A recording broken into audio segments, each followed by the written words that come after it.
वहीं मध्य प्रदेश में ओबीसी को साधने के चक्कर में दूसरे वर्गों की नाराजगी का खतरा बढ़ गया है। पार्टियों को डर है कि कहीं ओबीसी को साधने की होड़ में एससी एसटी ना छिटक जाएं।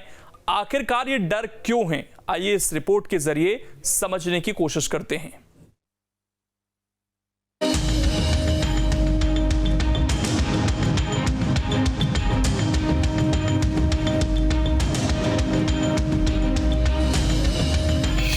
ओबीसी आरक्षण पर होड़ से बढ़ा खतरा, गैर ओबीसी वर्ग के छिटकने की आशंका।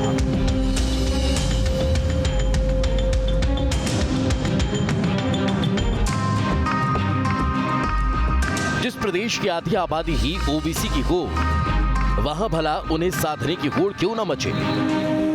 आलम यह है कि पिछले कई महीनों से सूबे की सियासत ओबीसी के इर्द गिर्द ही घूम रही है। दोनों की पार्टियां अपने अपने स्तर पर ओबीसी आरक्षण पर दावे करती दिख रही है। कोई भी सियासी दल ओबीसी वर्ग के इतर बात नहीं कर रहा है। इस बात से गैर ओबीसी वर्ग के नाराज होने का खतरा बढ़ने लगा है। अगर ऐसा हुआ तो ना माया मिली ना राम वाली कहावत चरितार्थ हो सकती है।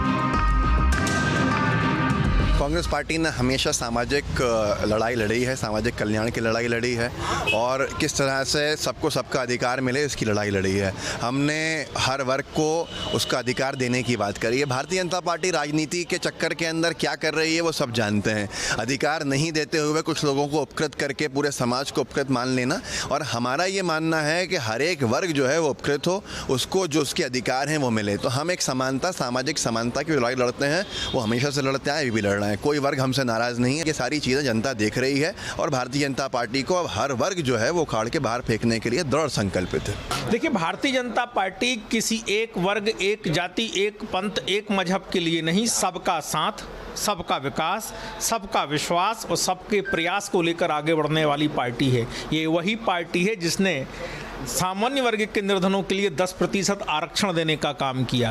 ये वही पार्टी है जिसने मध्यम वर्ग को लाभ पहुंचाने का, चाहे नौकरियों में हो, एमएसएमई में हो, छोटे उद्योगों में हो या तमाम प्रकार के दूसरे उपक्रमों में हो, होम लोन जैसे मामलों में हो, राहत देने का काम किया। इसलिए किसी एक का तुष्टीकरण नहीं, सबके सशक्तिकरण में हम चलते हैं। लेकिन कांग्रेस सबको ठगने में, धोखा देने के लिए लगी रहती है, जातियों को भिड़ाने में, लड़ाने में जुटी रहती है। आंकड़े बताते हैं कि प्रदेश में 49% ओबीसी आबादी है, 21% आदिवासी है और 16% एससी है। करीब 10% ब्राह्मण वोटर है, इसी तरह करीब 10% मुस्लिम। आंकड़े बताते हैं कि ओबीसी के साथ कोई और वर्ग साथ नहीं आया तो पार्टियों की मुश्किलें बढ़ सकती है। देखिए, पिछले कुछ समय से अचानक ओबीसी मुद्दा हावी हो गया है। ठीक है, चाहे पंचायत चुनाव का मामला हो, चाहे उसके पहले का मामला हो, यूपी से, बिहार से ओबीसी का। लेकिन ये हमको लगता है कि जो राजनीतिक दल हैं, जो नेता लोग हैं, उनकी बॉडी लैंग्वेज बात आ रही है, जब वो बोल रहे बार बार साथ में जो बोलना नहीं भूल रहे हैं कि देखिए हम सारे वर्ग के विकास के लिए हैं, हम केवल एक वर्ग के लिए नहीं हैं। चाहे ओबीसी हो, चाहे एसटी एससी हो, चाहे अपर कास्ट हो, वो बार बार उसको दुहाई देते हैं। तो बिल्कुल आपका सही कहना है कि अगर केवल ओबीसी की बात होती रहेगी तो दूसरे वर्ग को नाराज होने का एक खतरा बना रहेगा। इसलिए जो नेतागण हैं या पार्टी हैं, बार बार सारे वर्ग की बात साथ में करती जा रही है। मध्य प्रदेश में जातीय समीकरण का हर चुनाव में असर दिखता रहा है। 2018 में बड़ा उलटफेर हुआ था। 2018 में एससी एसटी वर्ग कांग्रेस के साथ हो लिया था और इसी वजह से कांग्रेस को सत्ता मिल पाई थी। हालांकि उपचुनाव के बाद समीकरण थोड़े बीजेपी के पक्ष में बन रहे हैं, लेकिन जिस तरह से ओबीसी आरक्षण को लेकर पार्टियों की लामबंदी बढ़ी है, उससे यही मैसेज जा रहा है कि पार्टियों का पूरा फोकस सिर्फ ओबीसी वर्ग पर है।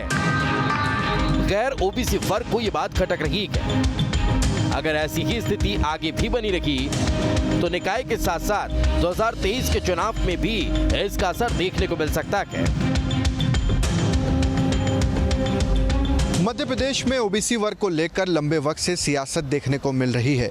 ऐसा लग रहा है कि मध्य प्रदेश में सिर्फ और सिर्फ ओबीसी वर्ग की ही बातचीत हो रही है। अब ऐसे में सवाल उठ रहे हैं कि ओबीसी वर्ग को साधने में कहीं दूसरे वर्ग नाराज ना हो जाए। इसे लेकर कांग्रेस का कहना है कि बीजेपी न तो ओबीसी वर्ग को साथ पाई है, या यूँ कहें कि ओबीसी के साथ भी बीजेपी ने अच्छा नहीं किया है, उन्हें 27% आरक्षण नहीं दिया है। तो बीजेपी का कहना है कि बीजेपी वो पार्टी है जो सबका साथ और सबका विकास के साथ आगे बढ़ रही है। यही कारण है कि राज्यसभा में एक ओबीसी और एक एससी उम्मीदवार को भेजा गया है। जर्नलिस्ट हिमांशु के साथ शुभम गुप्ता, न्यूज़ 8 भोपाल। तो कई बार ये कहा जाता है कि चुनाव जीतने के लिए सोशल इंजीनियरिंग काफी अहम होती है और इसका सीधा मतलब यह है कि जो पार्टी हर वर्ग को साध ले वो चुनाव आसानी से जीत जाती है। और बीजेपी भी इसी रणनीति पर आगे बढ़ रही है कि ओबीसी पर तो फोकस है ही, जिनकी लगभग आधी आबादी है मध्य प्रदेश के अंदर, लेकिन इस चक्कर में और वर्ग ना पीछे छूट जाएं उनका भी ख्याल करने की कोशिश की जा रही है। अब इसमें खबर तो यह है कि हर जगह ओबीसी का प्रभाव बढ़ रहा है, नियुक्तियों में भी खास ख्याल रखा जा रहा है। ये बात गैर ओबीसी वर्ग को खटक रही है और नाराजगी किसी तरह की ना हो, इसीलिए बीजेपी ने एक एससी महिला को भी राज्यसभा का टिकट दिया है।